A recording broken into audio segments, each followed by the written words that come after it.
రాధాకిషన్ రావు custody పిటిషన్పై ముగిసిన వాదనలు, నేడు తీర్పు ప్రకటించనున్న నాంపల్లి కోర్టు. ఏపీలో నేటి నుంచి ఈ నెల 6 వరకు పెన్షన్ల పంపిణీ, విధి విధానాలు జారీ చేసిన ఏపీ ప్రభుత్వం.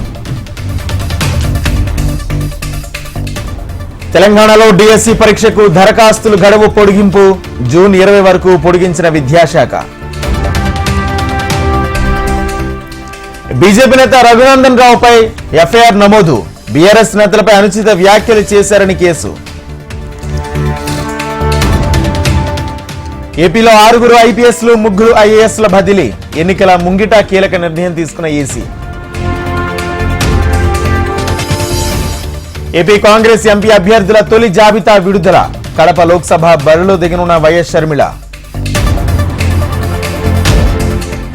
ఎర్రబెల్లిపై ఎమ్మెల్యే కడియం శ్రీహరి ఆగ్రహం, మనవరాలి వయసున్న అమ్మాయి చేతిలో చావు దెబ్బ తిన్నావని విమర్శ.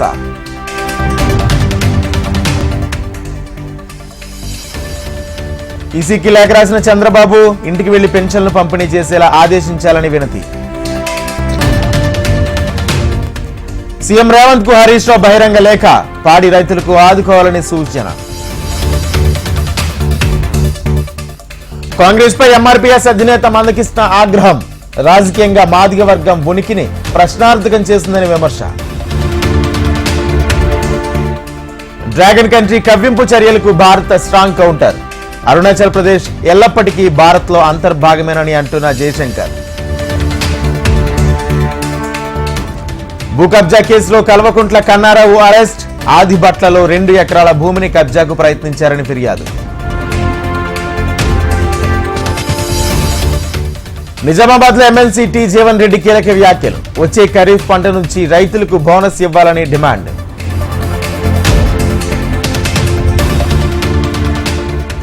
తెలంగాణ సీఎస్ ని కలిసిన బీఆర్ఎస్ ప్రతినిధి బృందం, పంట నష్టపరిహారం మద్దతు ధర ఇవ్వాలని వినతి పత్రం అందజేత. ఫోన్ ట్యాపింగ్ కేసులో నిరాధార ఆరోపణలు చేస్తున్నారు కొండా సురేఖ, కేకే మహేందర్ రెడ్డిపై పరువు నష్టం దావా వేస్తామన్న కేటీఆర్. ఫోన్ ట్యాపింగ్ కేసులో భుజంగరావు, తిరుపతన్నకు రిమాండ్, ఈ నెల 6 వరకు రిమాండ్ విధించిన నాంపల్లి కోర్టు. దేశంలో ముస్లింలకు రక్షణ లేకుండా పోయింది, కాంగ్రెస్ అధికారంలోకి వచ్చాక సీఏఏను రద్దు చేస్తామని ఉత్తమ్. ఢిల్లీ లిక్కర్ స్కామ్ కేసులో కీలక పరిణామం, ఆప్ ఎంపీ సంజయ్ సింగ్ కు బెయిల్ మంజూరు చేసిన సుప్రీం.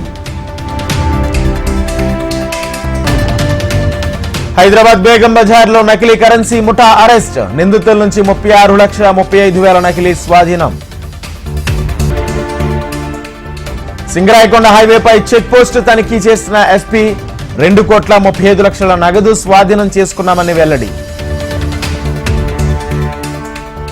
ప్రకాశం జిల్లాలో ఏసీబీ వలలో మరో చేప, 70,000 లంచం తీసుకుంటూ రెడ్ హ్యాండెడ్ గా పట్టుబడిన ఎస్ఐ.